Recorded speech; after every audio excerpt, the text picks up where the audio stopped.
And greetings. Happy Wednesday. Welcome to the Steve Deace Show, live and on demand right here, exclusively on BlazeTV, radio, and podcast, because no one else would have us.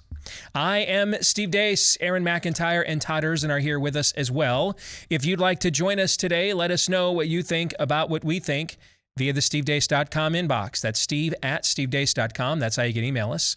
DEACE is how to spell the last name. Like us on Facebook, MeWe, Gab, and Parler. Follow us on Twitter at Steve Deace Show. And if you want free clips of the program that are uncensored, unfiltered, and you can watch, sample, and then hopefully share, go to rumble.com/Steve Deace Show. Again, that's rumble.com/Steve Deace Show.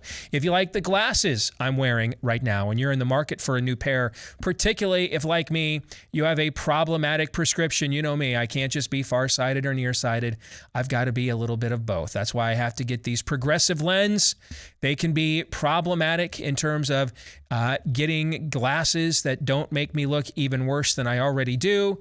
Thankfully, our friends at Better Spectacles have come to the rescue. They've got German-engineered Rodenstock eyewear for the first time in the U.S. 144-year-old company, over 500 patents. Ronald Reagan himself wore these glasses. Now you can, well, not like literally the ones Reagan wore, but made by Rodenstock. Okay. So you can wear those as well. And hey, any kind of prescription, they will work, but they specialize. Their speciality, Obi-Wan, is with difficult prescriptions like progressives. If you want to give it a shot right now, they'll give you the same treatment in a store with one of their outstanding opticians that you'll get online with a teleoptical appointment right now at betterspectacles.com/Steve. That's betterspectacles.com/Steve. And when you go there, 61% off their Go Spec lenses with free handcrafted Rodenstock frames to get you started. 61% off. Again, when you go to Better Spectacles, betterspectacles.com/Steve. Coming up on the show here today, of course, we will have our fun game of buy, sell, or hold. Coming up in the next segment of the program, the weekly prophet of woe and lamentation, Daniel Horowitz, will be joining us as well. But we begin, as we typically do, with Aaron's rundown of what happened while we were away. What happened while we were away, brought to you by the definition of a very carefully worded statement. The National Security Agency responded to Fox News' Tucker Carlson's allegations that the agency is spying on him. Quote, on June 28, 2021, Tucker Carlson alleged the National Security Agency has been monitoring our electronic communications and is planning to leak them in an attempt to take this show off the air. This allegation is untrue. Tucker Carlson has never been an intelligence target of the agency, and the NSA has never had any plans to take his program off the air. NSA has a foreign intelligence mission. We target foreign powers to generate insights on foreign activities that could harm the United States, yada, yada, yada. You'll recall Tucker Carlson never alleged he was the target, merely that the NSA was monitoring his communications. The Democratic primary for New York City mayor is in chaos right now after the New York City Board of Elections last night admitted they accidentally counted test ballots totaling 135,000 votes. This comes after former Sanitation Commissioner Catherine Garcia had curiously closed the gap between her and Brooklyn Borough President Eric Adams, who was in the lead. The count will be rerun after the data is cleaned up.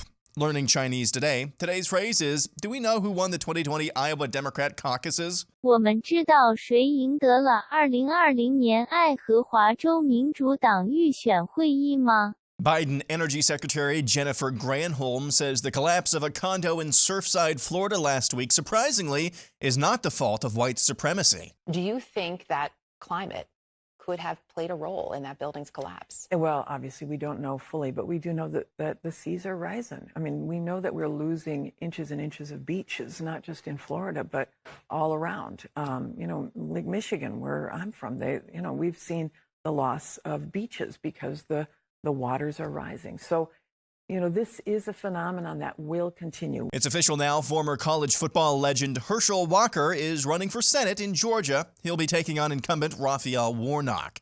In Ohio, Democrat lawmakers in the State House started pounding their desks and yelling like maniacs as State Representative Jenna Powell proposed an amendment to add a bill banning dudes from competing on women's sports teams. Across our country, female athletes are currently losing scholarships, opportunities, medals, education, and training opportunities. This amendment will require schools that are part of the OHSAA to designate separate teams for participants of the biological sex. No school interscholastic conference or organization that regulates interscholastics shall permit biological males to participate on athletic team or an athletic competition designated only for biological female participants. Learning Morse code today. Today's phrase is, have you come here to torture us before the appointed time? Another example of vote GOP no matter what. In Arkansas, Governor Asa Hutchinson says if rates of COVID infections in his state continue to rise, he'll consider locking things back down and implementing the mask mandate once more. Back in April, Hutchinson himself signed a law banning statewide and local mask mandates in his state. In Pella, Iowa, the aquatic center there is letting a teenage girl walk around pool premises topless because she identifies as a dude. According to the Iowa Standard, the pool's policy was set by the city council and allows anyone to, quote, wear the clothing necessary in line with their gender identity rather than their biological sex. In yet another win for the patriarchy, a 27-year-old dude named Catalina Enriquez has won the Miss Nevada beauty pageant. And now a headline that sums up critical race theory. This from Vice. America's first black billionaire wants his reparations check now. Professional Marxist and race baiter Ibram Kendi has some word soup for the soul. It is critical for white people, for people in general, to stop denying their racist ideas. Do you believe that white Americans are inherently racist? Oh, I do not. And indeed, in How to Be an Anti-Racist, I make the case that we shouldn't believe that anyone is inherently racist or that we should identify anyone as a racist. And finally, this headline from the Babylon Bee. Doctors no longer recommending antidepressants for white males since they're supposed to feel bad. And that's what happened while we were away. Aaron's montage brought to you by Real Estate Agents I Trust. If you are getting into the real estate market, home values are soaring right now. I know of people that are selling their homes to move into apartments for the time being because the kids are growing up or gone and they don't need that house and it's worth so much more than what they bought it for that they just, in good capitalistic conscience, can't just be sitting on a nest egg like that any longer without liquidating it. That could be you. It could be you want to escape the Delta scariant blue states or the rhino states. Asa Hutchinson ain't going to do that, folks, by the way. That just as a commercial within a commercial.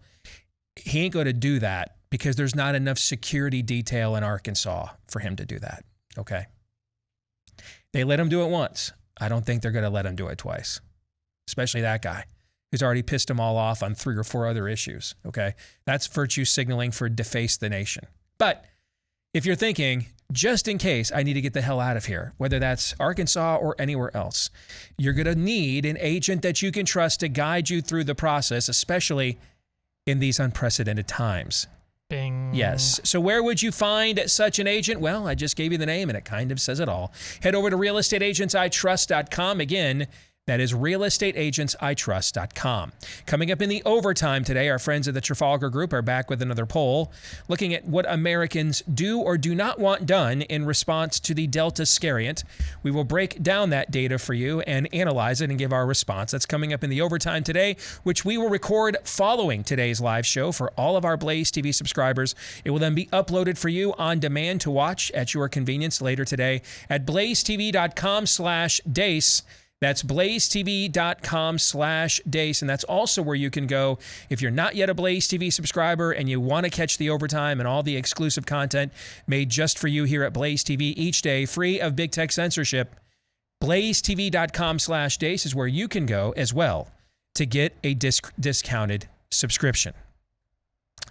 Where to begin in the overtime? A quick note on the thing at the Pella Aquatic Center. For those of you that don't know, all right, because you've never been to Iowa, you don't know the makeup or the demographics of Iowa. Pella is perhaps the most conservative community in the state of Iowa. I mean, it's called Pella, all right? It's Dutch Christian Reformed territory. It's about the most, I've been all over this state multiple times. I've done organization and mobilization all over this state, multiple times.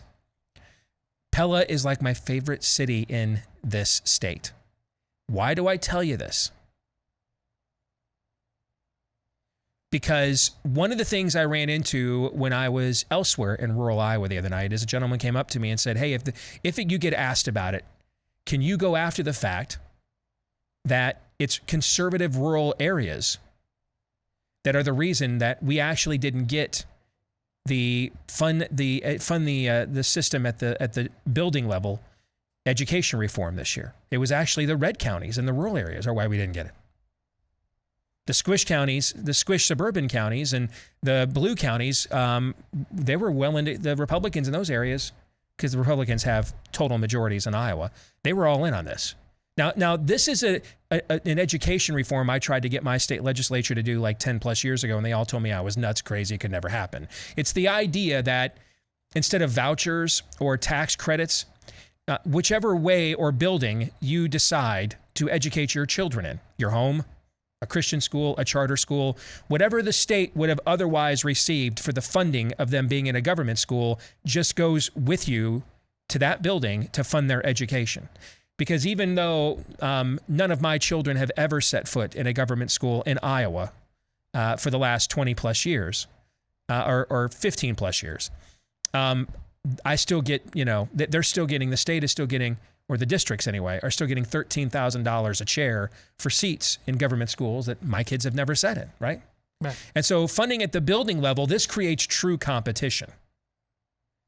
Because now, if I walk out, it's similar to any other industry. If the price of gas is 10 cents or 25 cents cheaper at Costco than it is your local national chain convenience store, and you take that money with you to that building at Costco where you go to pay for the gas, right? And that's how this would work in education, that you would take this money with you at the building level. The funding follows the child at the building level. That the reason we couldn't get it this year is because even though the governor was all for it, and even some of the squishes in the legislature, even they have had enough with critical racist theory and virtual learning and lockdowns. Even the squishes were like, enough. We got to get rid of these educrats. It was actually the hard red rural areas that didn't want to do it. Why? Well, I understand it to a certain degree. I mean, the government school there is a major part of the community. It's the community's identity. High school sports, particularly in a state that doesn't have a lot of professional athletics, are a huge industry, a huge part of the community's identity. It binds and brings people together. A lot of districts in Iowa have combined, or schools in Iowa have combined sports teams. And so you have sister or triplet communities that are aligned together. And the fear is that if we take it at the building level, then maybe some of our best athletes or best students decide, I'll just take that money with me, make an hour commute to Cedar Rapids, Des Moines, Iowa City, go to a more elite school, right? Okay. And that's a drain for rural Iowa, which has faced a lot of drainage from what happened with Maytag leaving here many years ago, other consolidation, the farm crisis of the 80s, on and on and on and on it goes. And I get that angle. But one of the myths that you're telling yourselves in these areas, because I was told this too, and besides, we have total control of the education system here, and this stuff couldn't come to us. This stuff couldn't happen to us. I'm just telling you right now, I've organized and mobilized every sector of this state over the last 15 years. There is no more fertile ground, unless it's changed in 6 months. I suppose it has. I doubt it. There is no more fertile ground for people like us to till than in Pella, Iowa. And so if this zaniness has seeped in to the public institutions in Pella, Iowa,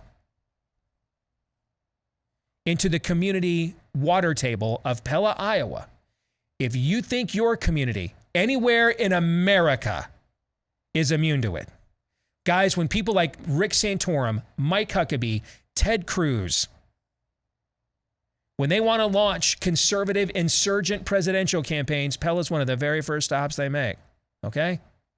If it's in the water table there, folks, that a chick's walking around topless in Pella, where the city's closed on Sunday still, okay?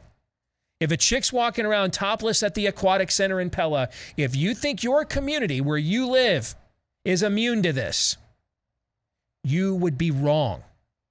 You would be wrong. You have any thoughts on that, Todd?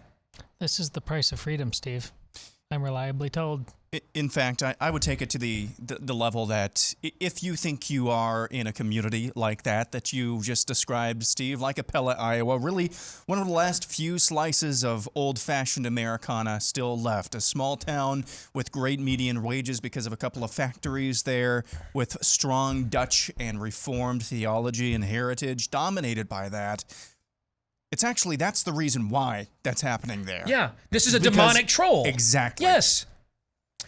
Speaking of demonic trolls, that's what went on in the Ohio legislature there.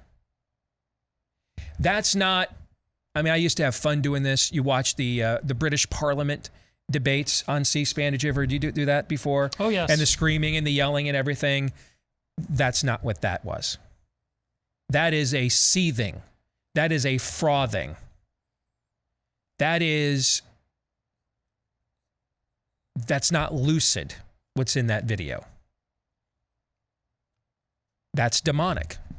That is a demonic seething, is what that is.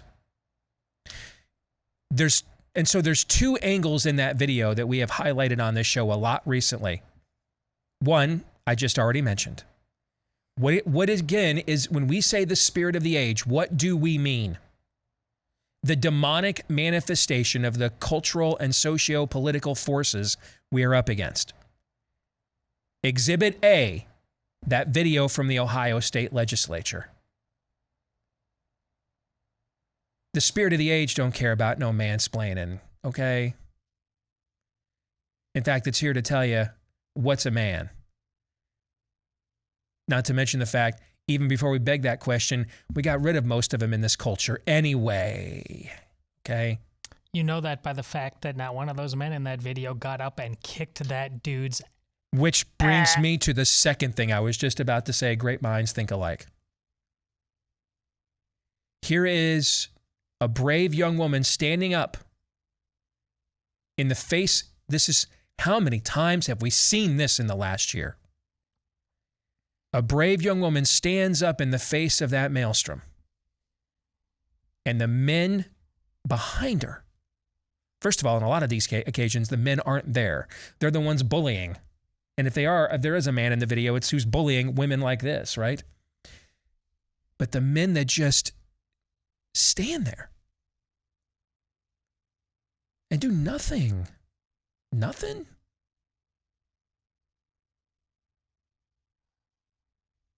Would you let somebody do that to your wife and daughter?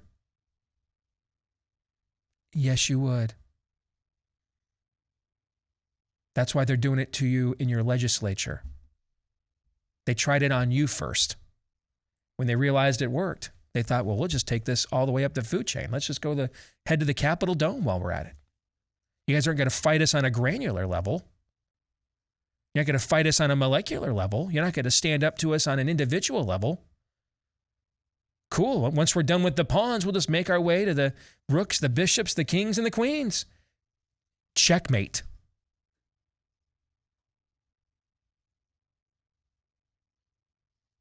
How weak must you men in this legislature be that they even thought they could behave this way and then got away with it? And the moment where she turns to the men behind her. They're largely flaccid, disinterested, barely paying attention. She turns to the men behind her, and then they kind of like, oh yeah, this is, you have like, sourpuss looks on their faces. That's what Boniface did. He went and evangelized the Norsemen And while they rejected him and threatened his life, and instead went back to worship their Odin tree, Boniface gave him like a sourpuss look. Sad emoji. Yeah, gave him a sad emoji, a sourpuss look, and I can't even eye roll. No, dude. All 5'4", whatever he was, of Boniface grabbed their damn axe from their hands, walked over to the Odin tree in their grill, and chopped it down in their face. That's what he did. He did that instead. Could have given him a sourpuss glance, could have a sad emoji, and I can't even eye roll. Could have done that. Chances we would know the name Boniface 1,400 years later, do you think? Low? Low. Lower. At the very least, lower, yes. Right? Let alone he would become sainted. No, we know this dude's name because he didn't do those things because he was a dude, okay? Because he was a dude. He didn't do that. He confronted. Because that's what dudes do. It's one of the primary things we're on this earth to do is confront demonic, bratty behavior like that.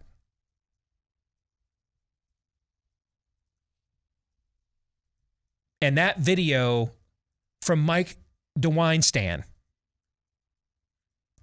trying to think, how does a guy with a negative integer T level like Mike DeWine get elected governor of the Bucknut state, right? Because as a Michigan fan, you know, our cultures between these two states are like intertwined our entire lives, right? I mean, you can get Michigan football has like an official affiliate in Columbus, Ohio. That's how obsessed both sides are with this rivalry going back and forth. It's the only two states that have ever threatened to declare war on each other. That's kind of the origin of it. And so from the Michigan perspective, we always have like, even though we have talked down about it, it's because it's a compensation mechanism. We've frankly been jealous at the level of frenzy and zealotry you guys have, while most of the fans in our stadium, when we stand up to watch a game, yell at us to sit down because they can't see. And if later on, if anybody ever claims and quotes me on saying that, I'm going to deny I admitted this. All right, because I'll get my Michigan fan card pulled. But it's the truth. The reason we mock the level of zealotry and frenzy, that doesn't mean there aren't some people that have earned the name Bucknut, okay? But the reason that we mock, a lot of the reason we mock the frenzy and zealotry that Ohio State fans have is because we're kind of jealous of it. Because, I mean, if you haven't been told to sit down at Michigan Stadium by your own fans, it's because you're less than 93, okay? I mean, that's just a part and parcel with the experience. Our shows are about how do we get our people fired up. Local shows in Ohio are about how can we stop people from going to jail, okay? In that state, how does Mike DeWine become governor of that state? How does that happen? And maybe the fact that John Kasich became governor of it first is a hint. But, you know, Kasich had a persona in the Congress as a hard conservative budget hawk. Remember when he used to fill in for Bill O'Reilly? You can kind of see where nobody kind of knew you were going to get this John Kasich when he first ran for governor, right? He just went there and feminized. Fair? Yeah. DeWine, everybody should have seen coming. Like, you can't get fooled by a Kasich type twice in a row. You just can't. And you ended up with the absolute wimpiest, most pathetic excuse for a biological male governor in the United States of America over the last year and a half, regardless of party. Yeah, I'm including people like Newsom and everything else, because they're using this for power. That's a very masculine instinct. It might be the wrong direction of its application, correct? Mm-hmm. But it's, dude, Gavin Newsom would whoop Mike DeWine's ass in a fight. It wouldn't even last like a round, okay? DeWine's out like, citing some obscure philosopher while, Newsom's giving him wedgies and making him eat his underwear, okay? I mean, no. The blue state governors did it for power. The red state wusses, they did it because they believed it. They thought they were the hero of the story, not the villain. That's kind of sad, right? Pathetic. If you want to know, apparently there's all kinds of Mike DeWines in your legislature based on that video. All kinds of them. Like your Republican legislature in Ohio is just like, well, legion with Mike DeWine types. Because I got to tell you, man, if I'm in that legislature, let me just say this. Best case scenario is an all-time verbal whipping takes place. Worst case scenario is you're facing cancel culture attempts to crowdfund my bail money, if that's me, okay? And those men just freaking sat there. They just sat there. It goes to what I told you yesterday. When you have as much freedom and as many guns as we do, you cannot be conquered. The other side cannot win. You can only lose. The spirit of the age isn't winning. We're losing. Who the hell can't beat an enemy that just sits on their ass like those Ohio legislators do? One of the things that's most traumatized me in my work, can I get personal for a second? Yeah, it'll prevent me from getting personal. Okay. Let me just be a guy named Steve and not a talk show host or a spokesperson or an author. Just a dude. I'm just a guy named Steve now, okay? I've met so many rich and powerful people in this business the last decade. So many of them.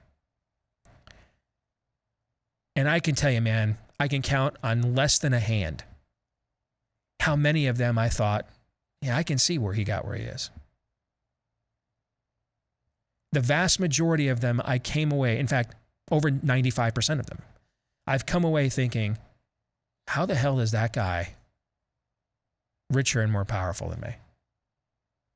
Because, I mean, in 10 minutes, man, I got this guy wrapped around a telephone pole mentally, spiritually, philosophically, intellectually, just aggressively. The amount of these guys, I'm just, there's a prominent Christian conservative leader I'm told was a Marine once. And he's so beta, I'm just like, how? How did that happen? Because I'm like, I wouldn't last like a day. You know what I'm saying? Mm-hmm. I couldn't last like a day if I tried it. First day of camp, I'm like tapping, get him a body bag, basically. You know, you're wheeling me out of there. And his organization has a massive list, wins no races, puts on a major events, influences no races. Like, I can't come up with a single race. We were aligned with him on the Cruz campaign, couldn't even win his home state. I mean, he's just totally beta. And I'm told, like, in another life, he was a Marine. And I'm like, I don't see it. Like, could you see Jesse Kelly, our buddy Jesse Kelly, was once, well, of course, you're never a former Marine, right? But could you see he was a Marine? Yes. Yes. Yeah, I can see it. You guys know the name I'm talking about. I won't say it on the air. You know what I'm talking about. Could you see that guy, the first man on the beachhead? Could you see that? No. Based on what you've seen from him politically for the last 10 plus years? No. No. And most of the males in this business, whether in office or running for office or the guys that donate to the people that win office, are so beta. You're just like, I thought I was going to go head to head with Gordon Gekko types, you know, Lee Iacocca types. These are the kids we swirlied in football practice, man. I mean, who is this? And that's who most of the males in power in America are, particularly ones wearing our jersey, which is why you see scenes like that one in Ohio. And why you don't see those kinds of scenes in the California legislature, for example, when they stand up to do something crazy, you don't see any of our people just stand up and say, according to Lord God of hosts, we ain't doing that here. Now, that might sound nuts, but I'd kind of like to see somebody get nuts once, wouldn't you? Yes. Just maybe once.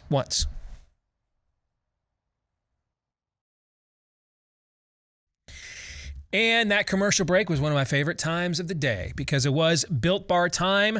And you know, I think we don't talk enough about the everyday flavors they have at Built Bar. Because, you know me, I like variety. I like to be the contrarian. So I love variants. I love when they come up with the specialty flavors. That's why I like pumpkin spice and in the fall and the mint, you know, stuff in the wintertime. I love the specialty flavors, right? So when they come out, it's a moth to a flame. I'm busting out the check or the wallet. I'm ordering the specialty flavor every single time. But if you want to do it now when they don't have a specialty flavor out, it was the original variety box that got me hooked. And I mean, I heard from the first host that on a sports podcast talking about how the coconut one tasted like a Mounds bar. And I'm like, come on. A protein bar is not going to taste like a Mounds bar until this one does. All right. The everyday flavors are great in and of themselves, whether it is the coconut, whether it's the raspberry, the peanut butter brownie. So many great flavors. Coconut almond, if you're more of an almond joy type. So many great flavors. If you like Christmas, chocolate covered cherries are big at Christmas, right? They've got a chocolate covered cherry bar as well. The regular everyday variety box is great in and of itself. And with those 9 flavors, you're talking about 17 grams of protein, 130 calories apiece, only 4 grams of sugar, only 4 grams of net carbs. You cannot beat that in any candy bar or any taste like this in any protein bar. If you want to give it a shot or come back again, Built.com is where to go. BUILT. For Built.com, get 15% off your first order or next order when you go to Built.com and use the promo code DACE. That's DEACE for Built.com. We now turn to one of our favorite segments of the week. It is Buy, Sell, or Hold. Aaron, with a lot of help from his friends, that would be you in the audience, will throw to you and I, Todd, a series of posits, postulations, predictions, prophecies, or just really cheesy lists. You and I will decide, do we buy this, sell it? No topic is off limits. But if yours is really lame, once per show we're permitted to hold because it is beneath even our own mediocre intellect. If, however, you use your hold for any other reason, those demonically possessed members of the Ohio Legislature get to come to your living room and demonically troll you in your own house for at least an hour. Yes, that's your punishment for using a hold. They were actually tapping the verse that I quoted in Morse code on their tables. That was very clever of you, by the way. I saw what you did there. I liked that. There will be no holds. All right.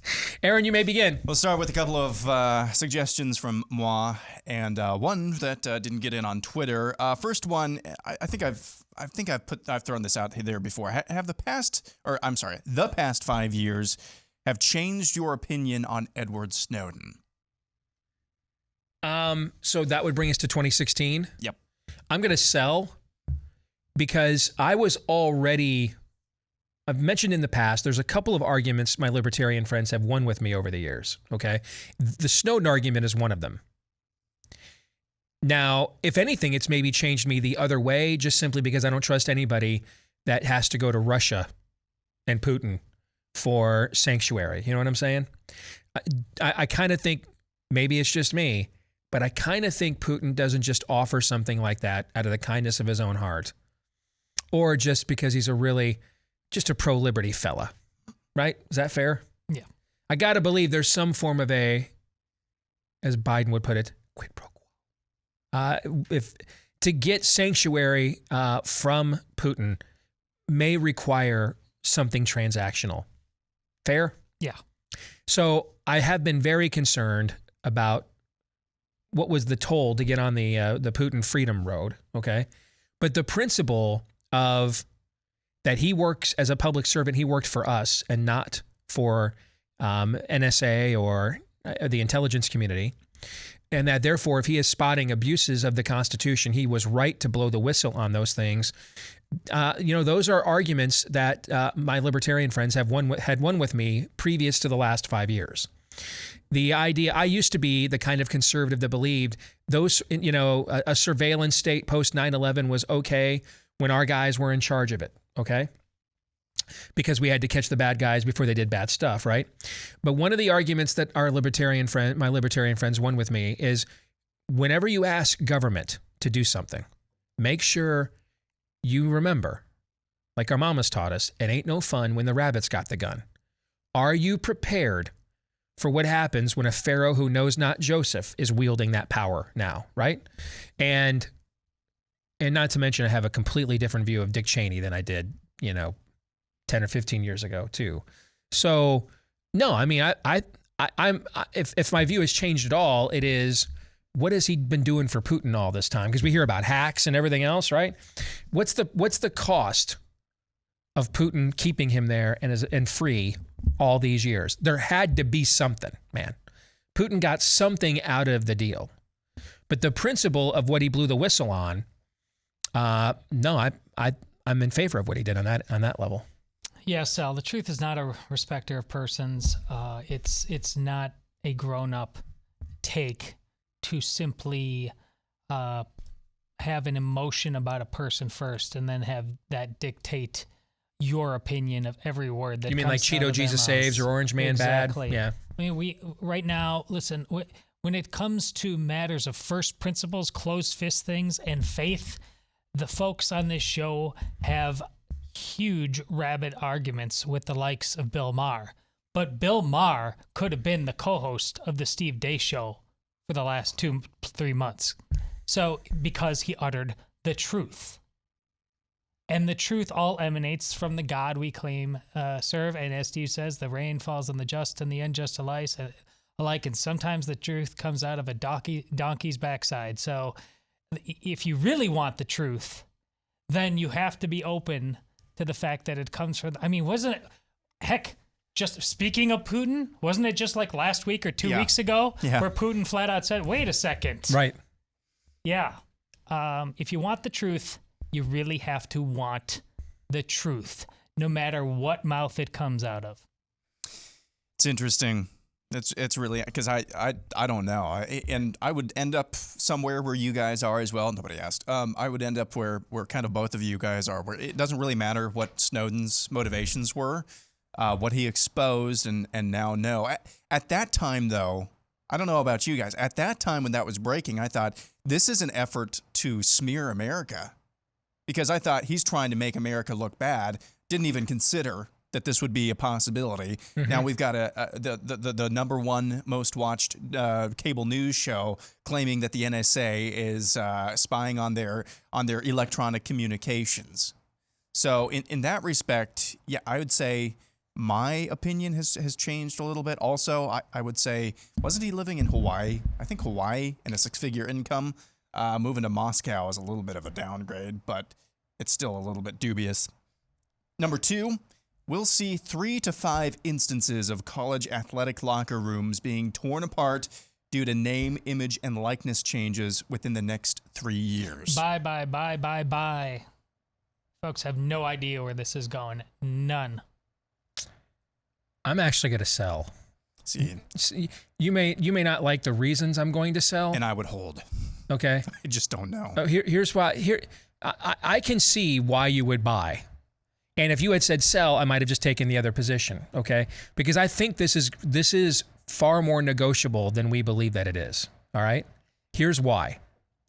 If name, image, and likeness was introduced in the 1990s, pre-social media, pre-$8 million head coaches, pre-everybody's a brand, I could see why it would absolutely divide a locker room. You still have some level of old school mentality still culturally embedded in a meritocracy like football. There's still sort of a what's said on the mile stays on the mile kind of a thing, right? Okay. Like we didn't find out what Bear Bryant was doing to the Junction Boys till 10, 20 years after he died. All right.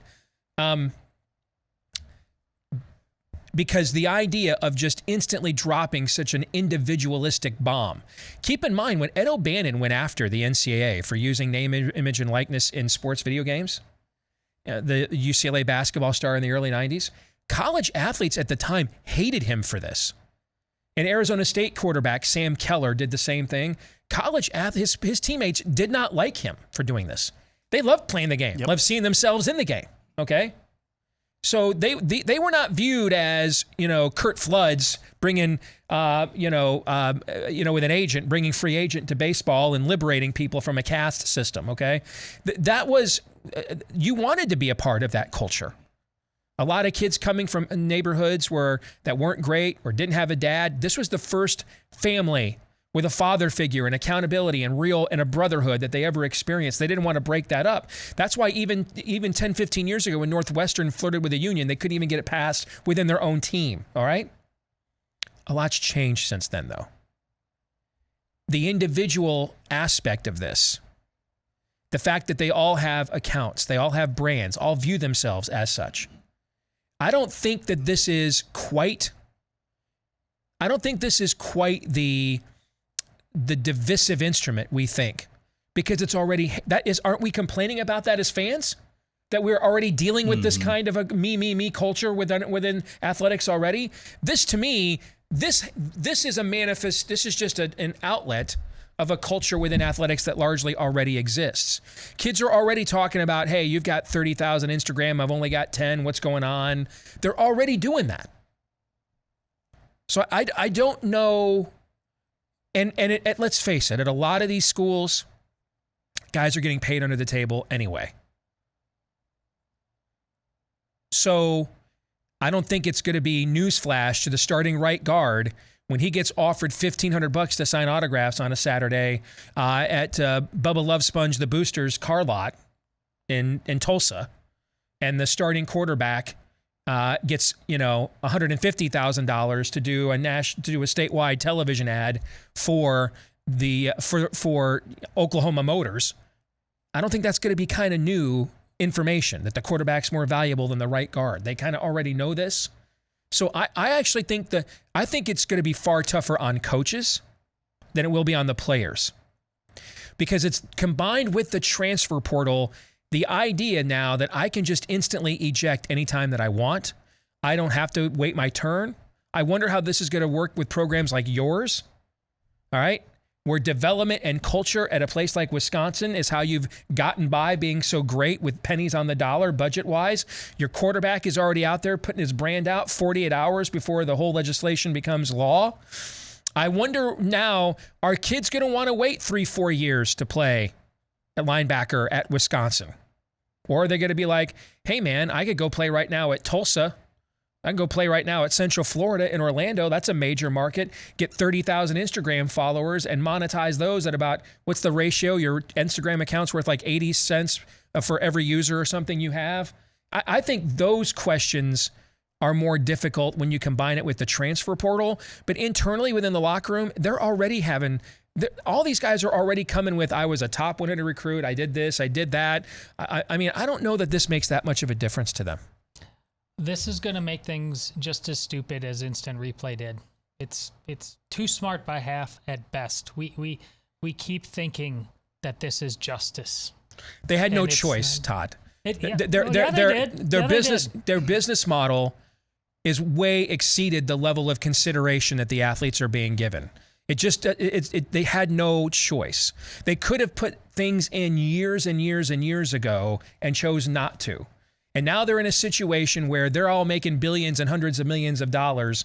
And even if a college education is $100,000 without debt, the consideration of what a lot of these guys is worth, given the other dollars that are at stake, just isn't the same.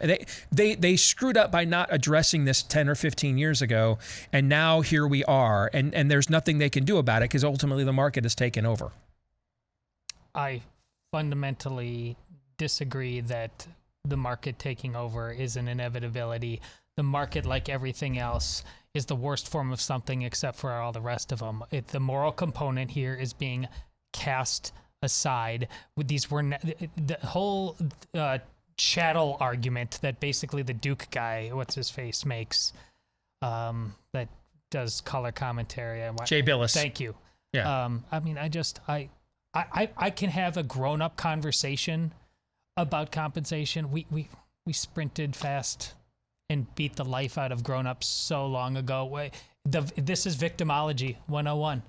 These are the people. This is that woman who the Babylon Bee mocked, who just got third place in the hammer throw. She's so oppressed that she's standing on the podium at the American Olympics, and she feels an injustice because the anthem was played while she's up there. We are getting this stupid at every turn, and we will not have college sports in any way, shape, or form that looks anything like what we have now unless we grow up.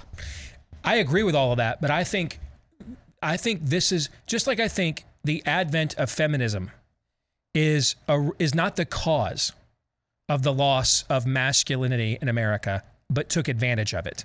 This did the same thing. The adults didn't do this. The adults could have offered $10,000, $15,000 living expense grants and everything else. They could have done this 20 years ago. We wouldn't be sitting here. They could have said to the kids, hey, we'll cut you in a free game and some kind of $1,500 residual check for using your number and your dreadlocks in the sport. They didn't do any of that. But why didn't they? Because they weren't adults. Because they didn't adult. No. Now the inmates are going to run the asylum. No, they had a broader, more appropriate sense of the meaning of this life and the good you were getting. I don't believe the NCAA that bills you $1 billion a year for the NCAA men's basketball tournament had a broader sense of life. Here's how you know I mean this. My daughter this weekend at a regional Midwest tournament got offered 2 Division I scholarships by coaches who saw her play one game. Did she deserve that? No. Does she deserve Title IX? No. It's all a blessing. It's all a gift. She doesn't deserve any of it. It's here. She'll take advantage of it, but she's not a victim of a damn thing if she happens to be good at sports and doesn't get a free ride. It's all a choice. All of it. And she wouldn't be a victim if she didn't get it. There's a lot of truth to that. But when one side is making an immeasurable amount of money and then saying it's tax-free because we're nonprofits, while the other side's consideration level hasn't changed very much at all, you're just not going to win that argument. The adults had ample opportunity to preemptively level the playing field more. They chose not to do so. So now, Katie bar the door. Here we are. Hour 2 is next. Back with Hour 2, live and on demand here on Blaze TV, radio, and podcast. Steve Deace here with Todd Hers and Aaron McIntyre, all of you. Let us know what you think about what we think via the stevedeace.com inbox. You can email the show, steve@stevedeace.com. That's DEACE. You can also like us on Facebook, MeWe, Parler, and Gab. Follow us on Twitter @Steve Deace Show and get free clips that are uncensored by Big Tech. At rumble.com/Steve Deace Show as well. If you are a podcast listener, we want to say thank you. Please hit the 5-star review there and the subscribe button for us. The more of you that do that, the more it helps the podcast to grow. So many of you, thousands, literally, have done this for us already. Please, thank you. And please consider joining their ranks if you have not yet done so yourself. At the bottom of the hour, the weekly prophet of woe and lamentation, Daniel Horowitz, will be joining us. We continue on with part 2 of Buy, Sell, or Hold, brought to you by Axon Taser. Like I told you the other day, I love these things. I got to have him give me one of these things. I've long wanted to own one. I love a good tasing. And frankly, I think there's just a long list of people that could use one. Yeah, my list today got a lot longer. Taser is non-lethal, and it's the most effective non-lethal self-protection device. And these ones from Axon, they are small, lightweight enough to carry with you in either your glove compartment or even, ladies, your purse. And here's the thing. They use an electrical charge that will immobilize an attacker for up to 30 seconds, allowing you time to escape, send an emergency dispatch to your GPS location. They come loaded with features as well, like laser-assisted targeting, the emergency dispatch, which will send a response team to your GPS location upon firing automatically, and more.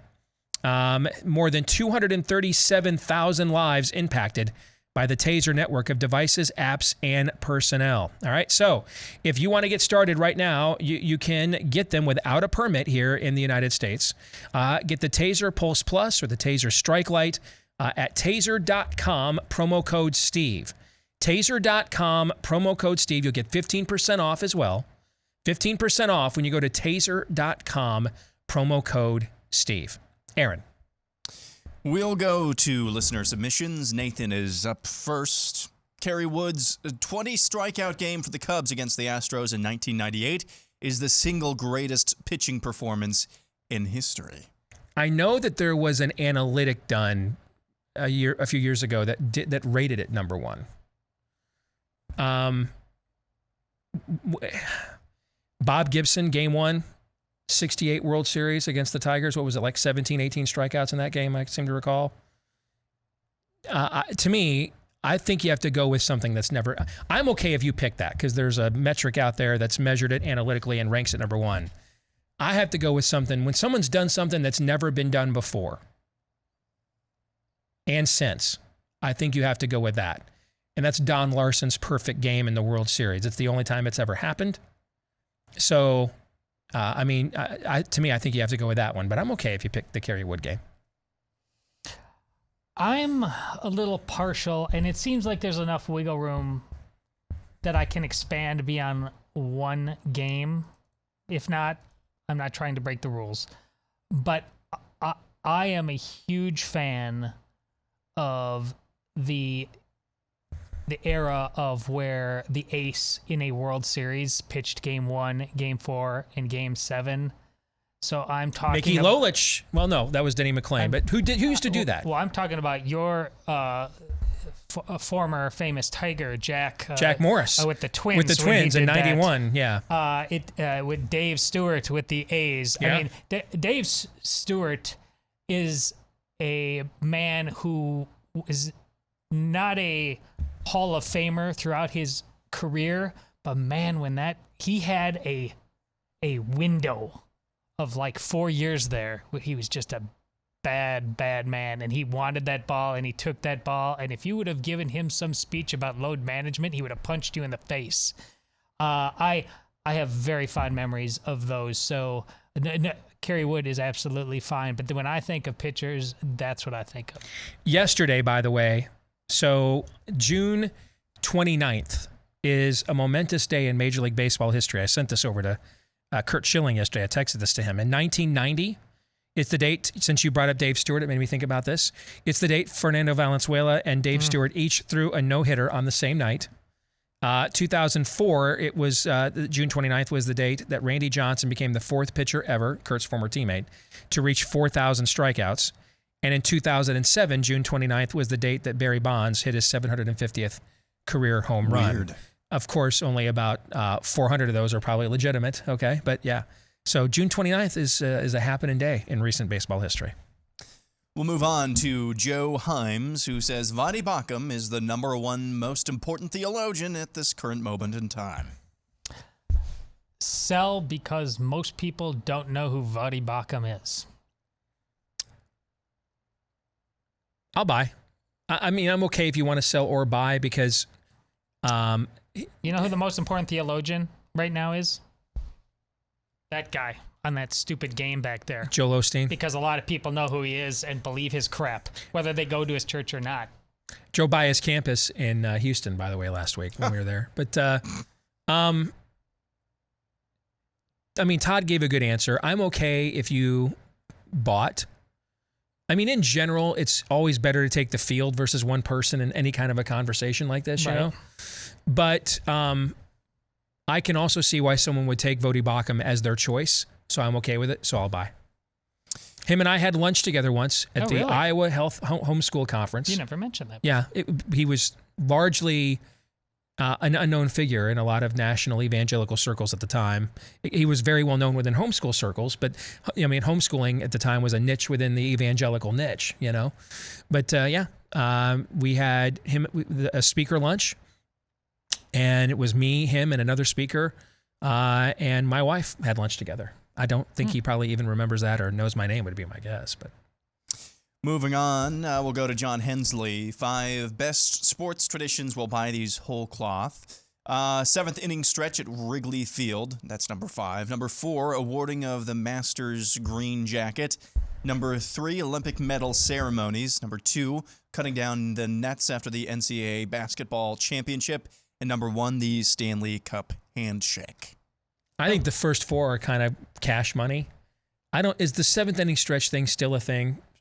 At Wrigley, yeah. They still do it, but is it a thing? I know they do it, okay? But is it really a thing now still? Yeah. Is it? Yeah. I mean, I think we definitely could find something to replace it, but I think that's a pretty strong list. Mm-hmm. I agree overall. I think the list is very strong. And if Harry Carey were still alive or was the first few years after he passed, I'd have just taken it whole cloth. But I just don't hear a lot about it right now. So, but okay, I'll leave it on there then. I think these days, if we got rid of any of this Wrigley Field thing, we would probably put in there that the NFL is gay, right? That's the direction we go. I mean, right? Where does kneeling for the anthem? Where's that at? Do you think? That's a good question. Okay. What about tweeting race hoaxes like LeBron James did, and the former Steeler or Seahawk defensive lineman? Where's that rank? It's a tradition unlike any other. Yeah. Men/women's powerlifting. Yeah, that's good stuff. Yeah. Moving on, caramel with an A or caramel with an A, who knows? The red states will turn to a different form of currency when the dollar crashes, and those states will thrive. Sell. There will be a full-fledged schism before that were to happen. Meaning something like that will not predate a schism. The schism will occur, and then something like that would happen. What about, this is Jesse Kelly's rant. Like, what about conservatives that you see on a regular basis shows that they will go on the offensive like that? But no, not going to happen. Next, Dennis McCullough says Gwen Berry won't place at the Olympics, and assuming that she is a she, her 15 minutes are up. So I'm glad that this came up here, okay? Because I kind of feel like we're falling for a banana in the tailpipe here. Again. And no one cares who this person is or what they thought until they did this, right? It's the Colin Kaepernick model. And maybe I've been reading too much of our buddy Jason Whitlock's stuff lately, okay? But it's got me rethinking my paradigm on some of this, okay? When we say Kaepernick was not a good quarterback, I've corrected this many times. That's actually way untrue. I believe his final year in San Francisco, or maybe it was the year he had in Arizona, he had a quarterback rating of something over 90. I mean, that's not elite, but a lot of guys don't get benched for having quarterback ratings of 90 plus, right? You know, typically we're not drafting your replacement in the first round the next year after you have a 90 plus quarterback rating, right? Mm-hmm. You might not be Aaron Rodgers, right? But yeah, that guy's probably your starting quarterback. That's considered pretty good. So it wasn't true that he wasn't good. That's not true. What is true, though, is that he came up with a business model, a guy that was saved by a white family, adopted by a white family, and then his white high school coach thought this guy has a lot of talent that is going unnoticed, so he cut up his film and sent it to a bunch of college coaches that he knew to get him to recruit them. A white coach who went on to be in the College Football Hall of Fame at the University of Nevada saw the tape, brought him in, and then devised an offense called the Pistol that he thought would uniquely take advantage of his talents. Another white coach named Jim Harbaugh drafted him in the second round of the NFL draft, way ahead of when anybody else thought he'd get drafted because he saw the potential. And then that same white coach a year later benched his white starting quarterback that was the franchise's #1 overall draft pick in order to experiment with this new offense in the middle of the season. As you can see, there's a long train of abuses here. Colin Kaepernick's life is nothing if not a trail of tears testifying to the mighty power of white privilege and systemic racism, correct? Yes. Yeah, white America, including Phil Knight at Nike, has been very, very good to Colin Kaepernick, if you look at the arc of his lifetime, all right? What he's figured out how to do here, though, is if I grow my hair out and I SJW and write cops or pigs on my shoes, you forget the fact that I'm a miniature Imelda Marcos, where there's an entire room in my home, in my mansion, devoted to shoes. You forget about that, my shoe collection. He's just name, imaging, and likeness, baby. That's right. All he's doing. And so he has extended his personal gravy train way beyond what his playing usefulness as a player would have been. Way beyond that. And this idea that the NFL didn't want him back, they organized a special tryout for him a few years ago. He ducked it. He doesn't want to play anymore because he's making too much money doing this. To me, what Gwen Berry is doing is trying to emulate this model. I mean, if she's third in the Olympic trials, she's not terrible, right? Right. But is she an elite athlete? No, she's not. First of all, it's the hammer throw and the chick hammer throw. So no one really cares. But secondly, in her own country, She's third. That's pretty good, right? But on a world stage, is she a contender for the gold medal? I'm not trying to diminish your argument. I have no idea, because sometimes America is so good at certain sports relative to the rest of the world that even they're okay. I just don't like gymnastics. Okay. I just don't know. Okay. But your argument is right. But you're Mr. Olympics, right? Yeah. How many women's hammer throwers have you guys celebrated in your home over the last 20 years? Exactly 0. Okay, all right. So we're not talking about the Kenyan runners here, okay? Correct. You could be the 7th best distance runner in Kenya, and you might finish in the top 5 of the Boston Marathon, right? Got that. All right. So this is not a sport that it captures the American imagination every 4 years. Right. All right. She has figured out a way here to gravy train this. This is a brand. And by doing this now, how many more people know who Gwen Berry is compared to a week ago at this time? At least 300% more. Yeah. There's gold in them hills. Yes. And how much are we fueling that with all the articles and all the rants we've done about it in conservative media for the last week? Well, here's the trick. Almost exclusively, I would argue. That's the smoke she wants. She did this to provoke you. It worked. This is going to give her the street cred she wants. Now, some of you are going to say, so we just let these people just get away with it? No. What I'm saying is deny fire's oxygen, number one. Number two, why would you waste your time on pawns? Presidential candidates come to me. They'll try to send me their staff or their errand boys or what have you. I only want to talk to the person. You want my support? I'm talking to the guy making the decisions, not your flunky. All right? To you, or don't waste my time. You want to push back on this. Make an example out of Megan Rapinoe so that there will be no more Gwen Berrys. Making an example out of Gwen Berry does nothing. She's a nobody, and it turns her into a somebody. Now we're building up the next Megan Rapinoe. Shoot the generals. Aim your arrows at the generals. Go after them. Why are the pawns in front of the king and the queen on the chessboard? That would seem to indicate who's the more important piece on the board, right? Mm-hmm. What's the prime real estate, the prime capture, the prime casualty here? Aim there. But she wants this smoke we're giving her. Talent, she's taking these clips from The Blaze and Breitbart and everybody else. She's going to take them to her talent agency, guys. We're creating more Megan Rapinoes. You want to end this, make an example of the existing one. That's my point. It's a great point, and I absolutely agree with it. And when we talk about the answer is us, this part is actually, most of the parts are you don't have good excuses. It's just that you're scared, it's too hard. But this part is tactically, because on this show, we just got done talking, Steve and I agree, and you know what? That Morse code dude in the Ohio legislature, in that case, he's a legislature version of her or Rapinoe. And in that moment, we agreed that there needed to be a boot stomping. But in this case, tactically, is this the moment? Is this Rapinoe moment? Or is this whatever her name is moment? That is genuinely tactically challenging. Mm-hmm.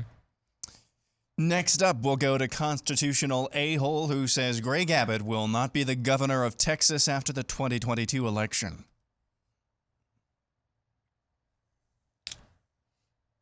I'll buy, not because I think the odds even favor it, but as we talked about in the show, there's enough of odds that I would have never guessed before that, he may realize that he has kind of recovered enough of that which was lacking a lot during COVID, restored things, and go on to greener pastures. There's enough of that there in my mind, even though it's not a majority, that I'll buy your premise. I'm hesitating because I talked to several people that matter in Greg Abbott's base recently, and they are all, to some varying degree, unhappy. I'll sell, I guess. I'll play the odds analytically. The reason I'll sell is I think somebody like Alan West could have absolutely defeated him in a primary because he crosses the number one threshold. What have I always told you guys? In my career, I realized the number one thing that determined primaries was what? Name ID. Name ID. Alan West comes in with massive name ID. The problem is Trump's already undercut him by endorsing him. And Trump cannot afford to have, cannot take an L in a primary in Texas. So he will do whatever he can at this point to ensure Greg Abbott wins. So that's not good for Trump's political brand at all. To endorse in Texas statewide and lose, is that good for Trump's political brand? No. Not on any level. But now you got me thinking even more. Is that wrapping himself that tightly with that endorsement, is that something Greg Abbott wants, which speaks to my premise? Yeah, it's Greg Abbott who wanted that endorsement. Yeah. Because he needed did it. He actively? He actively went. Oh, okay, yes, then, yeah. Okay. That's an attempt to try to who's bigger in Allen West base than Allen West? Donald Trump. Yeah. So that's with an attempt to Trump, Allen West. Okay. The other thing is too. I hate this game. Is I don't think Matthew McConaughey will run. We've just seen this with celebrities on the right and the left before. The flirtation with it, it's intoxicating, and it's kind of the opposite of Trump, where Trump loved the battle of acquiring the office more than what it actually took to hold it, okay? I think these celebrities actually like the idea of governing more than, because keep in mind, a lot of them are managed by handlers and their images are deftly crafted, and the idea of everything that involved in their lives coming out, it's just not something that I think a lot of them, in the end, when they count the cost, want to do. So because I think Trump has, whether you like it or not, has effectively emasculated Allen West as a primary challenger. And I think that McConaughey, in the end, will not run. Then I think Abbott will survive. Those are the two reasons I would give. All right. Next up, GoBuck says if the Ohio State Buckeyes did their jobs as well as Ohio politicians do, the Buckeyes would go 2-10 every year. I saw a Ohio State sports writer tweeted something along those lines last week because he was in the legislature watching them handle the NIL issue, okay, and how they just got it all loaded down with a bunch of other pork and other stuff that they're going to argue about for days. And of course, they're like, hey, if all these states go with NIL and we don't have it in Ohio, we're going to lose recruits. So we got to get this done, right? So based on what I saw in that video, I'll buy. I'll buy. And this speaks in a fashion to what Steve was talking about earlier in the show after the montage. If you guys were known as Bucknuts, for how you engage your duties in the legislature, man, we'd all be selling our homes and moving to Ohio. This is the Michigan fan begging for the Bucknuts to come out. You got it all This backwards. was the former never Trump guy begging for a more authoritarian President Trump and for Donald Trump to put more of his thumb on the scale of the Republican Party. You see my point? Yeah. I want more. I want more of what your detractors are claiming you are. I'd like to see more of that, actually. And here's why Steve and I can just have the disagreement we had about name, image, and likeness, or instant replay. But I, more than anything about Steve, that I will defend to the death is whether it's the sports or video games or anything like that. You know why he gets all of that? Because he puts more work in and more work first, and he won't give themselves those luxuries until he considers the things of God first and then duty to his country. And all of you so-called name, image, and likeness victims and poor me's and the Olympics are my oppression and all this, because you don't. You absolutely don't. These are your idols. And you're now you're making me bend the knee to your idol. You won't do any duty to God and country. And that's why I will never do anything about fight your causes. He gets those things because he puts them third, fourth, fifth, wherever they belong in the proper order of things. You people don't, and your idols are destroying this country. Sometimes I wish Todd would be a little bit more demonstrative. Next up, Bob says, top 5 bleep yeah America movie scenes to honor the 4th of July. You mean Independence Day. Number 5, Top Gun, opening scene, F-18s on the carrier. Number 4, Apocalypse Now, Ride of the Valkyries. 3, Apollo 13. This will be our finest hour. And number 2, Armageddon, President's Address to the World. Number 1, Rocky IV. Knockout of Drago. That's a pretty good list. That's a really good list. That's a really good list. I think there is a glaring omission, though. All right. Is there a July 4th homage? No. You're going to agree with me. I'm pretty confident. Okay. All right. Independence Day. Oh, the president's Bill speech? Pullman's presidential speech. It's okay. fantastic. That has to be on there somewhere, doesn't it? It's fantastic. Yeah. I'm not arguing with Okay. that. So here's my problem. I don't know what we're going to take off. Yeah. I guess I would take off the Ride of the Valkyries and Apocalypse Now because it's technically about a war we lost. Maybe. Okay. No, I also agree with your logic on that, but now I can't get the Top Gun theme in the doom. Yeah. Oh, so good. Yeah.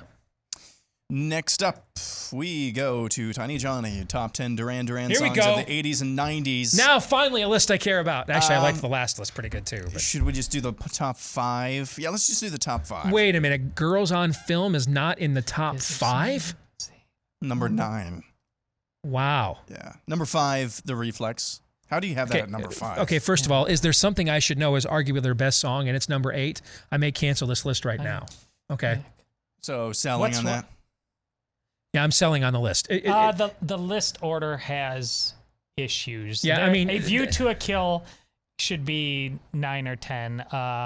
Wild Boys should not be as low. Wild as Boys 4. ahead of The Reflex, the biggest hit they ever had? No. I mean, Come Undone is not number 2. No. No. So I wouldn't even let you get away with... This was my first... 7th grade, these guys, and which Taylor is which Taylor? Yes, Andy Taylor, Nick, Andy, Taylor, John, right? Yes. But yeah, I love this band. There's no way The Reflex is number 5. I mean, I'm okay if you put Rio and Hungry Like the Wolf, which are on the same album. I'm okay if you put them 1 and 3. If they wouldn't be my 1 and 3, but that's not like a terrible call. But is there something I should know? I actually think is the best song they ever did. And The Reflex is the most popular, famous song they ever did. There's no way those songs are 5 and 8 on the list. Tiny Johnny, let's face it, if you're being really honest with the Lasso of Truth, Come Undone, that's the song that was playing the first time you kissed a girl, and it has a special place in your heart. And hey, if that's true, I hear you. It belongs maybe at number 1. Yes. I gotcha. And if that's the rationale, then you know what? I take back what I just said. The dude code has been upheld. That's okay. Yeah. Next up, Freedom Unicorn says ho-hos are better than ding-dongs. Sell. I would take Susie Q's, though, over both of them. Okay. That's so great. That's so Dacian. I see you when I raise you on sweets. Give me the bigger sandwich with even more whipped cream. That's the superior one. I don't even answer. I just defer. There's no point. Nice. So we're divided on that one. Adam says 3 pet peeves fans do during sporting events: booing every time the opposing pitcher throws out over to first. That doesn't happen too often anymore. I'm not upset about it. Yeah, I've got so many pet peeves that I don't have room for that. In fact, mine's not even on the list. We'll see. Okay, but go ahead. Guy at a golf tournament who yells dumb things after a shot. That's becoming way too much of a cliche. I enjoyed it for the PGA Championship when the fans first came back, but watching the U.S. Open a couple weeks ago, I'm sick of it again already. So I'm totally okay with that one. Yeah. You buying, Todd? Yes. Wearing a jersey of a team not playing in the game they're at. Now, this could be kind of a dude code contrarian play. No, I'm totally fine with this. I'm totally fine with that. I'll tell you what because you guys know I love the NFL draft, okay? The whole booing the commissioner for every draft pick thing, I'm just beyond it now. And now it's getting even worse because Goodell is trying to WWE it, all right? And Agamon and, in the whole thing, it just gets in the way of every single pick. They boo every pick. And that one for me, I'm so over that. Yeah, I'm umpiring right now. So the very proud lone voice in the stands, call it both ways. You're such a moron. I mean, yes, that's why I come out here. After I do this job, I go out there and I stand for 5 hours and I give back my time to the game I love. Because I'm in on the take for a high school JV baseball game, you twit. We know you're getting paid under the table by ICAM Manila. We know this. Like I said, more demonstrative, Todd. Come on now. Blaine Thompson says, as much as I love him, Dace will pop because he's so full of himself. When When he's talking about ding-dongs, he is. Oh, gosh. That's great. SSG Bob Brooks says, top 5 greatest ad campaigns of all time. Now, this is a good one. Okay. Number 5, So Easy a Caveman Can Do It from Geico. I mean, that still has legs now. Oh, So, yeah. Missed those. Number 4, Just Do It from Nike. Absolutely one of the most effective of all time. Yep. Number 3, What's Up? What's up? No. I mean, I still come into the office sometimes or come home, and I still do that sometimes. No? It's... I'm so in on that. I love What's Up. No. I loved it. Greatness, I'm going to make sure the bar on that is high.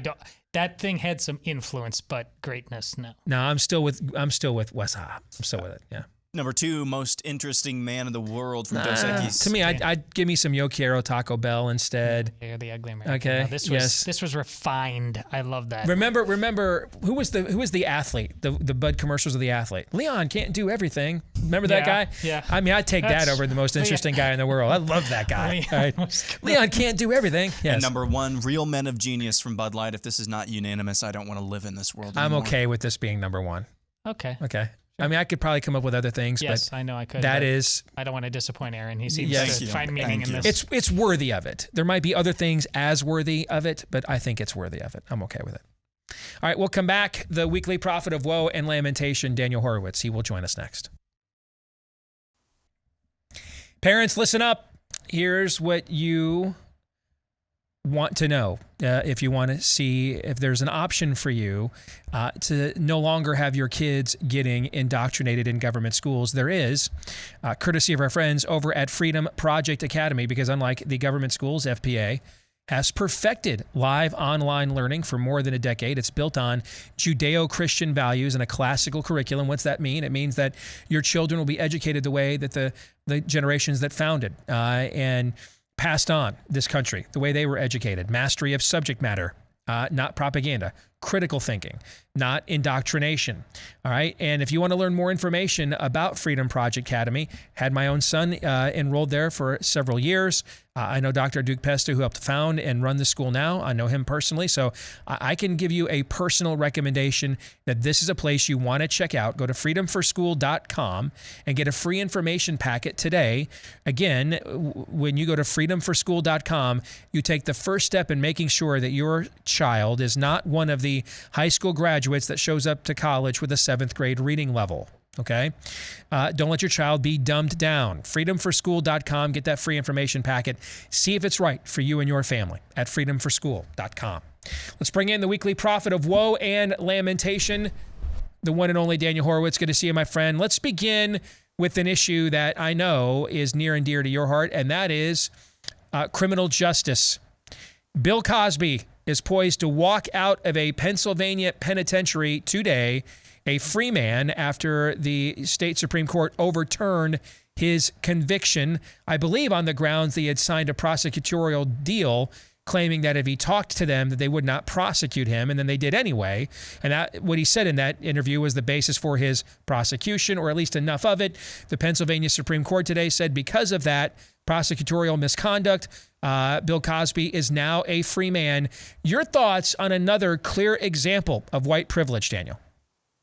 No, exactly, Steve. I think what's really important here, I don't know so many of the details of the Cosby story, and let's just assume that the judges were looking at that consent agreement with the prosecutor, and it checked out, and they were ruling pursuant to the law.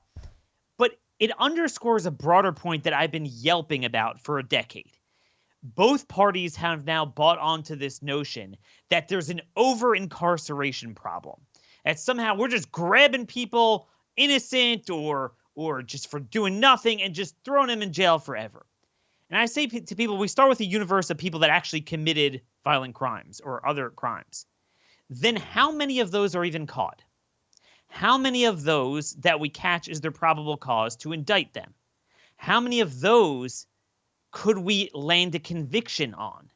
There's 50 ways from Sunday for people with the most violent, heinous things that they're guilty as sin, which we know he is in this case, to get off on technicalities.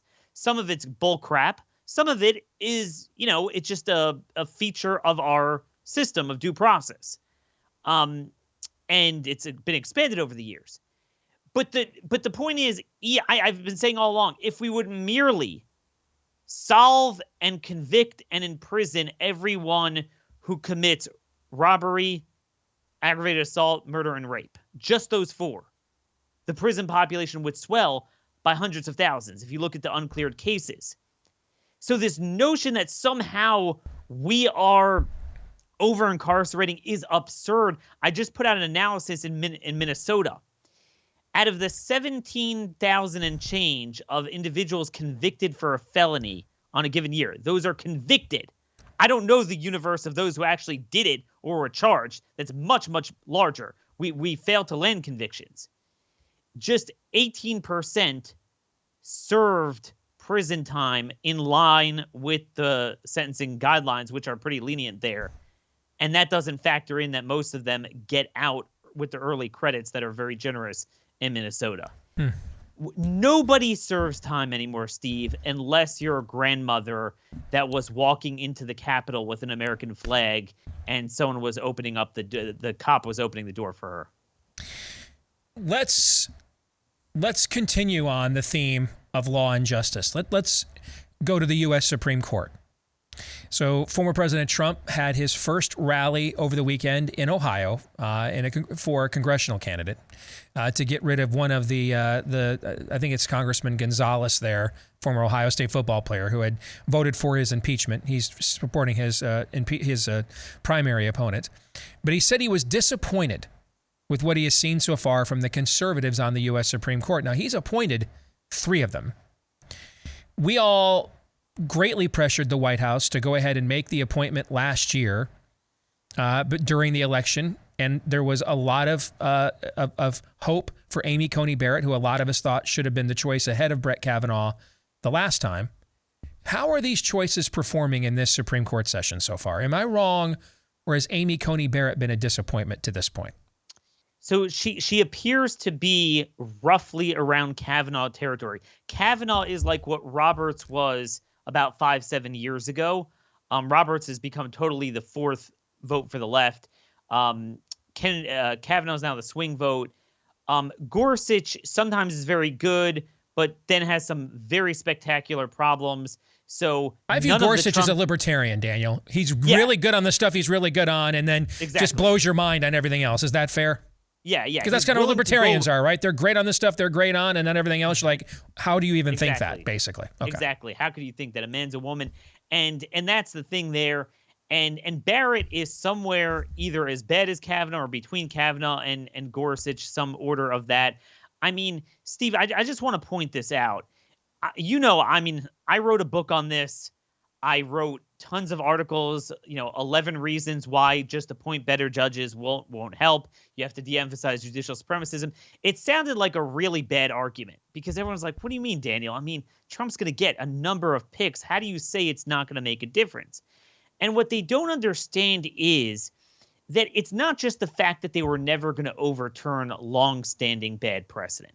They're not even reversing the new insane stuff percolating in the system. So we had this Fourth Circuit ruling that a school board, it's in the 1972 education, Title IX, that the school board has to allow, they're not allowed to have male and female bathrooms. You have to allow anyone in the bathroom they want.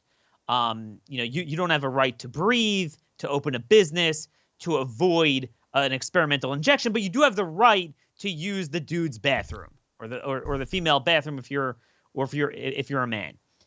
And it was utterly insane. I mean, this is the type of thing that there should have been an injunction on a long time ago.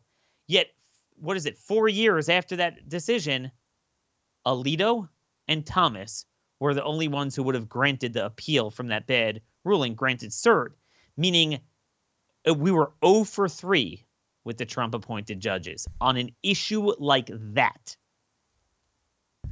So what's that mean? What that means is that we are never going to overturn a longstanding bad precedent. We are not going to overturn recent bad precedent, and it will be hit or miss on how many new bad things percolating in the court will they decline from enshrining. But what I'm warning you guys is that a lot of what the court has been doing, and these are seminal issues, it's not that they render bad opinions, although sometimes they do, and the Trump judges sign on to it, but it's the shadow docket. They allow the Fourth and Ninth Circuits, for example, to have these earth-shattering, outlandish opinions. Like, for example, if you don't cut off the balls of a sex offender in Idaho prison at his behest and pay for that castration, that is a violation of the Eighth Amendment. That's not an exaggeration. That's what the Ninth Circuit said. It's cruel and unusual punishment not to cut his balls off. We might have said that maybe that should be the punishment for someone like that. But if they request it, you actually have to give it to them, and you can't decline. 2 years ago, and Barrett wasn't just to reset this. Yeah. if we had decided to cut the balls off a sex offender for being one, that's cruel and unusual punishment. But if he says, cut my balls off so I can be a chick, then now we have to subsidize that. It's a civil right, correct? Yeah, absolutely. Eighth Amendment. It wasn't statutory. It was constitutional, and they denied cert. Barrett wasn't on the court yet, but they denied cert. That meant they couldn't get 4 judges to agree to hear the case for the. Steve, another important thing I just want to say. So before Barrett, we were wondering if there was some sort of a play of, okay, you have 4 to take it up, so really we should be able to take it up. But maybe they think they don't have 5 to win it because Roberts would be a problem, so they're kind of biding their time to fight another day. Right. What's scary about what we saw this week with the transgender case in the they agreed not to take that case even with her on the court, right? Even with her, even with 5 votes excluding Roberts. That's a big problem. So to me, I think this is all coming to a head with the Mississippi abortion case, one way or the other. That they either blow up forever, the canard of vote Republican for good judges, which has been the primary fundraising mechanism and tool for fake conservative organizations our entire lives. That either gets blown up all the way in everybody's face out in the open in a way that's just you can't miss, or then they strike a great blow, and that's why this strategy worked, and we'll go on the rest of our natural lives with that as a talking point. But am I wrong that that's going to bring this to a head? And then based on what you're seeing here, what do you think will happen when they rule on this next year? Steve, I don't think it will bring it to a head. The cycle of politics goes on forever, and the reason is because it always gets worse. The left, the more the right-leaning politicians and judges give into them, the more they think of new things, and then that's the new battle line. So then we need judges to stop that until they don't, and then it's the next thing. And it goes on and on. I agree with you as a macro, but, we tried to have a conversation this week about Trump, DeSantis, whether Trump should run again for a third time, blah, blah, blah, blah, blah. My inbox immediately inundated with emails. What is the point of elections? They're not even fair. I mean, until we address that, nothing else matters. I think what happened in this last election absolutely, in broad daylight, blew up a few shibboleths. I absolutely think along those lines, a majority GOP court with 3 Trump appointees striking down a red state abortion ban on kids post 15 weeks. There's no way that doesn't have some similar reverberations as the voter fraud does. It blows up the whole canard. The whole thing that this has been about from the beginning is this was the only way we're going to overturn Roe. It's the number one last reason left people have to vote Republican. There's no way if they betray us on this, Daniel, there will not be fallout from that. And I see what you're saying, and that is the one argument for why there might be 5 votes just on that issue, just to cleanse what they're going to do on every other issue. To cleanse their palate and then reboot. And we did the thing, and now back to the FedSoc scam. We go back to what we typically do. And I could see that, but I could also see, I'm sure, and we see this from a number of opinions, Roberts appears to be recruiting Kavanaugh and now Barrett to play this chicken game, this muddling game to see how he could gum up the works. So it might be a partial decision that partially upholds it under certain circumstances and creates a lot of ambiguity for this to continue going on. I could see that as well. That definitely is a trick up his sleeve. But remember, they're always in a better position when the lower court already completely struck it down, because then anything less than that, they look like they're, you know, indulging our side. Right. This is the whole game. And this is what people don't realize, that the lower court liberal judges could always do whatever they want. And that's one of the reasons why I have always said you're never going to fix judicial supremacy. You have to ignore it. Right. So they go all the way to hell. Majority GOP, Supreme Court decision, go halfway there, and we even grant your premise. And they look like, we just beat Santa Ana at the Alamo. I hear you.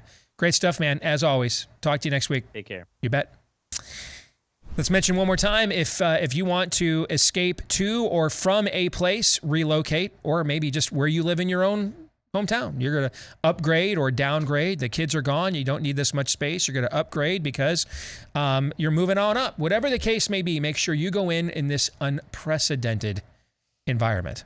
Bing. Yes, make sure you go in with a real estate agent that you can trust. And again, you would find them where the name says. realestateagentsitrust.com. That's a company started by Glenn Beck and some of his associates who realized, you know what, we don't have to have any more sad stories with real estate agents not coming through for us, when in our own audience here, we can find those good agents with proven, vetted, verified track records and then connect them with members of our audience who need them. And from there, it just mushroomed from there and has grown all the more when you head to realestateagentsitrust.com. Again, that's realestateagentsitrust.com. Gentlemen, any final thoughts? So we've talked about before how we tend to say the following phrase or some variation of the phrase, there are multiple explanations for XYZ and none of them are good. Well, I'm noticing another thing as well. Now, it's still very, very rare, so much more, I would say 100 times more rare than us saying that phrase, but it's some variation of we're in kind of a win-win situation. And this is, and it doesn't happen off the top of my head. I can maybe think of one or two other times in recent months where we have said this, but particularly with the Supreme Court. Either one, they show everyone for once and for all that they are not who we thought that they were going to be, or we thought that they could be with the Mississippi case we're talking about here. Or they actually uphold that Mississippi ban. And that's a very good thing, and that will send reverberations. Either way, I think if you are invested in the cause of life, which is why so many people who watch this show and assent to what us and others say about the life issue and conservatism in general, that's why you get into this. If you are committed to that issue, you should be happy with what's going to happen, because what we're really saying is we're going to get the truth. No lies. You can't obfuscate on this one. There's no ties on a 9-justice Supreme Court. We're going to get the truth one way or the other. Either truth wins, or we're going to get the truth that those in power to actually uphold the truth are not actually interested in doing so. I think we should be happy about that. Wholeheartedly agree with that. I'm expecting the latter. We are at the point in the movie of the Endgame, and right at the beginning, where they realize that the future is, there's no normal there. You have to go to the past to get to something normal. And we are too proud of themselves. We love our Netflix and chill too much. I don't think we're going to go back to the past. That's where we need to go to have a good ruling on this, and they won't go there. They like themselves too much. See, I think that's a good ruling then. It spanks us and it hits, it's, as you like to say, where would you be struck? That's the most sensitive region of our entire movement would be that right there. It may be forever. Yeah. John 3:17.